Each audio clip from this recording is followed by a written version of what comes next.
Hello students, good morning. अभी कल तक हम लोग जो है लीनियर प्रोग्रामिंग कर रहे थे। कल हमने बताया था वो लास्ट है, तो आज से नया चैप्टर हम लोग शुरू करेंगे, वेक्टर अलजेब्रा। ठीक है, तो वेक्टर अलजेब्रा, वेक्टर के विषय में ऑलरेडी कुछ फिजिक्स में पढ़ाई होगा। सबसे पहले देखते हैं वेक्टर क्वांटिटी।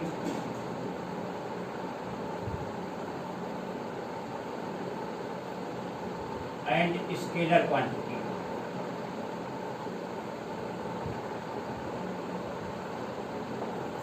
पता ही होगा कि वेक्टर क्वांटिटी जो है वो क्वांटिटी हैं जिनको रिप्रेजेंट करने के लिए मैग्नीट्यूड एंड डायरेक्शन दोनों की ज़रूरत पड़ती है।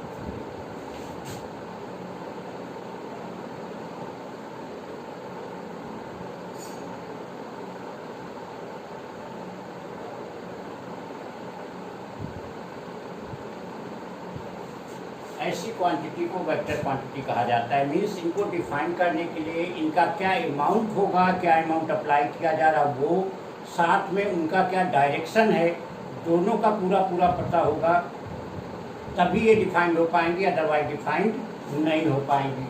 और स्केलर क्वांटिटी क्या होती है?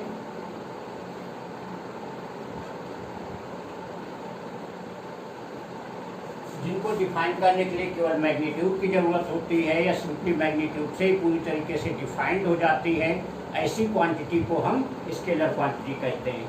एक एग्जांपल के थ्रू देखते हैं।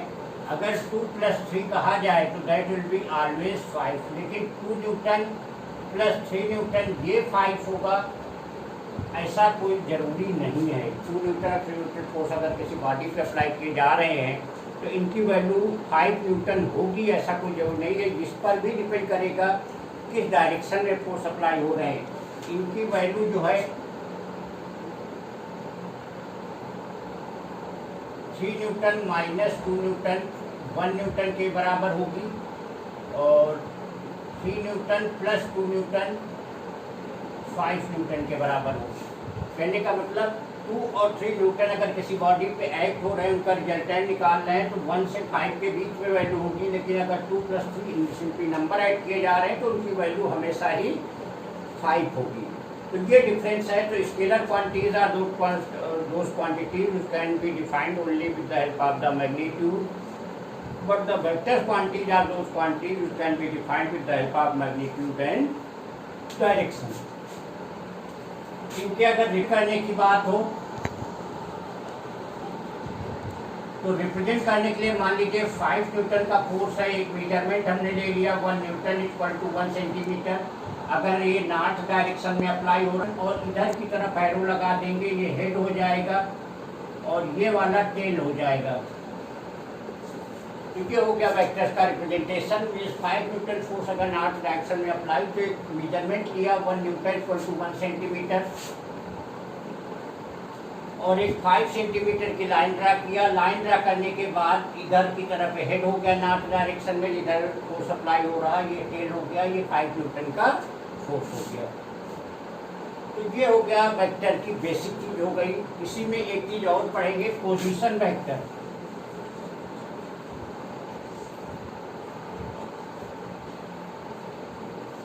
पोजीशन वेक्टर का मतलब हो गया vector starting from the origin.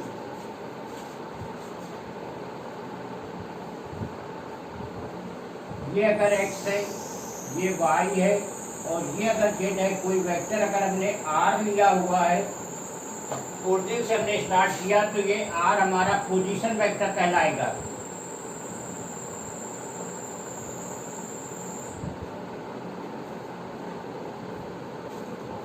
Actual में यही पे चीज और बता दें, वेक्टर 2 टाइप के होते हैं। एक फ्री वेक्टर्स होता है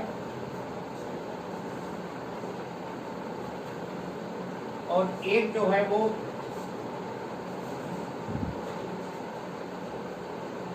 पोजीशन वेक्टर होता है।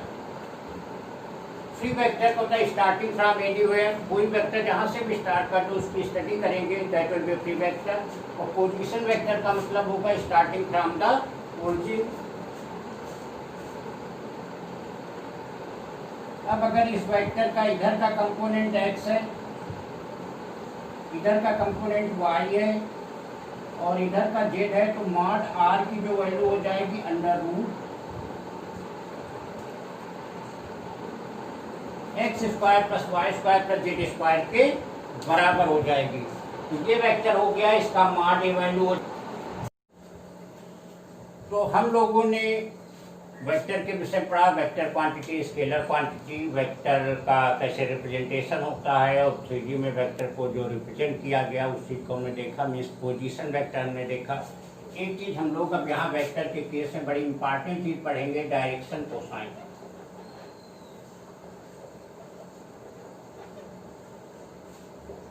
डायरेक्शन कोसाइन क्या होता है?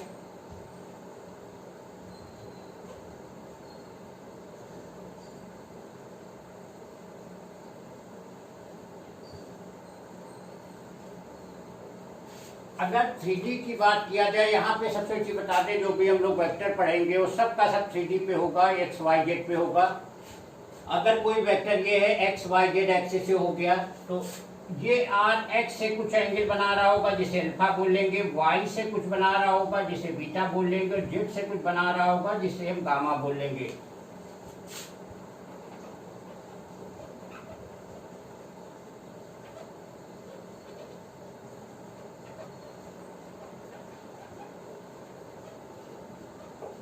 तो इसी कास alpha, cos beta, cos gamma को ही हम डायरेक्शन कोसाइन बोलते हैं।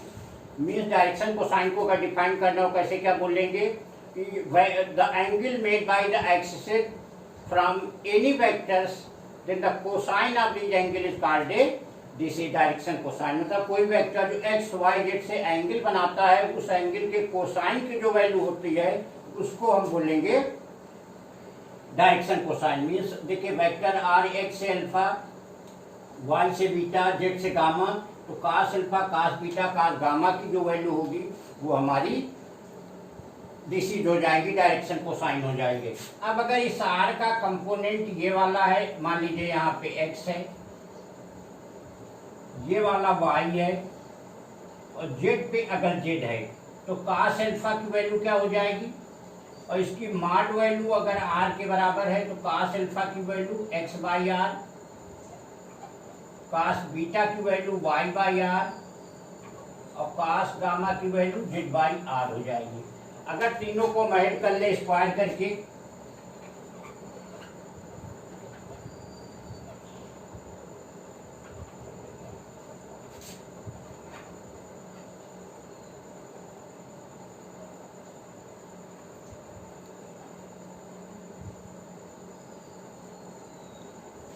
और अभी अभी पीछे देखा होगा कि जो मॉड आर की वैल्यू है, अगर उसका मॉड आर है तो उसकी value under root X square plus Y square plus Z के बराबर, उसका स्क्वायर है तो ये वैल्यू भी आर स्क्वायर के बराबर हो जाएगी। नीचे आर स्क्वायर कैंसिल होकर 1 हो गया। कहने का था एक बड़ा इंपॉर्टेंट रिजल्ट यहाँ पे आ गया कि cos square alpha, cos square beta plus cos square gamma की वैल्यू 1 के बराबर। अब अगर कास अल्फा को L से, कास बीटा को M से, और कास गामा, याद रखिएगा कि कोई भी वेक्टर जो एक्स वाई जेड से एंगल बनाता है उसके कोसाइन की वैल्यू DC जो होती है वो cos alpha, cos beta, cos gamma, वो हमेशा एक कंडीशन को सेटिस्फाई करेगा, cos square alpha plus cos square beta plus cos square gamma की वैल्यू 1 के बराबर होगी। कुछ स्पेशल टाइप के वेक्टर्स होते हैं वो देखे जाए, जैसे पहला equal vectors. If the vectors have the same magnitude as well as the direction, तो वेक्टर इक्वल कहे जाएंगे। सिंपली डायरेक्शन सेम हो या मैग्नीट्यूड सेम हो उससे वेक्टर इक्वल नहीं होंगे। इक्वल तभी होंगे अगर उनके मैग्नीट्यूड और डायरेक्शन दोनों ही सेम है। एक आता है यूनिट मॉड ए के बराबर होती है। किसी वेक्टर को अगर यूनिट वेक्टर बदलना है तो उसके मैग्नीट्यूड से डिवाइड कर दीजिए तो क्लियर उसका मैग्नीट्यूड 1 हो जाएगा, डायरेक्शन चाहे जो हो, तो वो वेक्टर हमारा यूनिट वेक्टर हो जाएगा। और इक्वल के ही अपोजिट कह सकते हैं, मतलब इसी का अपोजिट हो जाएगा अपोजिट वेक्टर्स। तो अपोजिट वेक्टर्स कौन से होंगे? जिनका मैग्नीट्यूड तो सेम हो लेकिन जिनका डायरेक्शन अपोजिट हो, दे आर इक्वल, वो अपोजिट वेक्टर्स हो जाएंगे। ये यूनिट वेक्टर हो गया जो बहुत ज़्यादा यूज होता रहेगा। इसके अलावा तो बहुत सारे वेक्टर्स हैं, बड़े टाइप के होंगे जिनको जैसे जैसे होता जाएगा। कोलिनियर वेक्टर्स की बात किया जाए, कोलिनियर का मतलब है जिनके डायरेक्शन सेम हो, मतलब कोई भी एक ही लाइन ऑफ एक्शन में हो या एक दूसरे के अगर पैरेलल होंगे, that's are called collinear vectors.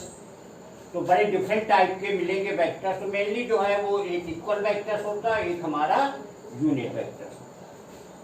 आज हम लोग नई चीज़ देखेंगे, addition of a vector. Addition of a vector का मतलब है कि अगर कोई वेक्टर ए है और इसमें अगर हमको वेक्टर बी ऐड करना है तो सबसे पहले according to magnitude and direction A को फॉर्म कर लेंगे, ये हमारा ए हो गया। फिर बी ए से जितना एंगल बना रहा हो वो एंगल बनाते हुए बी को बना लेंगे, according to magnitude and direction B बना लेंगे। और अब ए के टेल को बी के हेड से बना देंगे और यही हमारा ए प्लस बी हो जाएगा। और साथ में जो ए प्लस बी में जो रिजल्टेंट होगा उसका जो डायरेक्शन होगा ए और बी के वो फ्लो में हो जाएगा। तो ये हो गया एडिशन ऑफ वेक्टर। और इसी में ये तो दो वेक्टर्स का एडिशन हो गया, टू वेक्टर्स का एडिशन हो गया। साथ में एक चीज़ और बता दें, दो वेक्टर के बीच जो एंगल होता है, मान लीजिए जैसे ये है, अगर ये ए है और ये बी है और इसके बीच एंगल थीटा कहा जाए तो ए बी के बीच का एंगल नहीं है, क्योंकि ए और बी के बीच का एंगल वही डिसाइड होगा जहाँ पे वेक्टर्स ये तो कन्वर्जेंट हो या फिर डाइवर्जेंट हो। उसके लिए हम क्या करेंगे, इसको बढ़ा देंगे तो ये वाला हो जाएगा pi minus theta. A B के बीच का ये एंगल बनेगा जा करके, ना कि थीटा होगा जा करके। तो ये साथ में ध्यान रखिएगा कि दो वेक्टर के बीच जो एंगल है वहाँ पे वेक्टर से तो कन्वर्जेंट हो या फिर डाइवर्जेंट हो। तो ये दो वेक्टर्स का एडिशन हो गया। अगर अब मोर देन टू है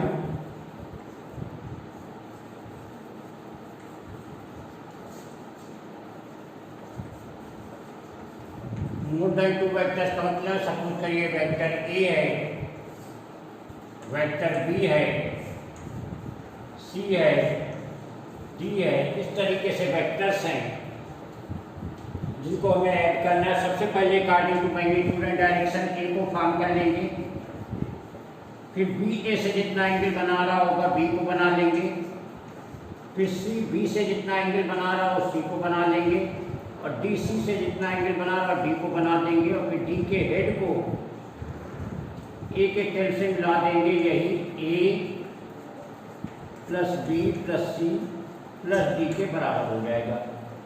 तो ये दो वेक्टर्स का एडिशन था, ये मॉडल 2 का है, उसी का जनरलाइज फॉर्म। ए में भी जोड़ना था, ए जितना एंगल बना रहा होगा बी से बी बना लिया, और सी बी से जितना बना रहा हो सी बना लिया, डी सी से जितना बना रहा हो डी बना लिया, और फाइनली जो है ए के टेल को इसके हेड से जोड़ दिया।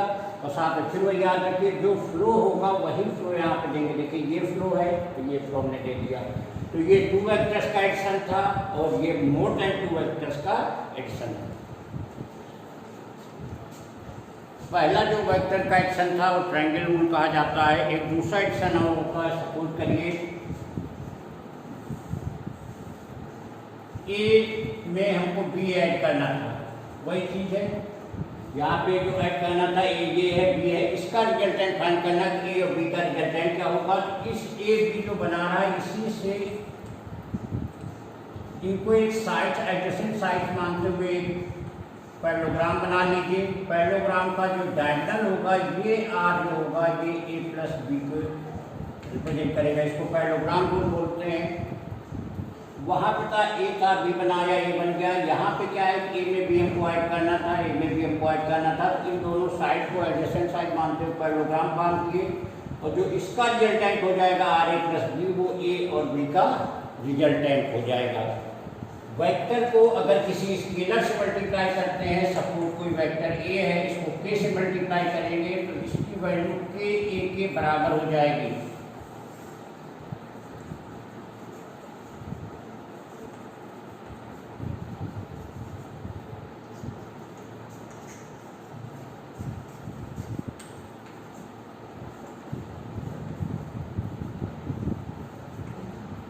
कहने का मतलब जो वेक्टर का मैग्नीट्यूड होगा वो के टाइम्स इंक्रीज कर जाएगा। तो कोई भी वेक्टर को अगर उसको किसी स्केलर से मल्टीप्लाई करते हैं तो उसके डायरेक्शन में कोई फर्क नहीं पड़ेगा, केवल उसका जो मैग्नीट्यूड होगा वो के टाइम्स इंक्रीज कर जाएगा। और अब एक रिजोल्यूशन की बात आती है। रिजोल्यूशन का मतलब क्या हो गया कि वेक्टर को आईजेके के फॉर्म में रिप्रेजेंट करना। ये अगर एक्स एक्सिस है, ये वाई एक्सिस है, जेड है,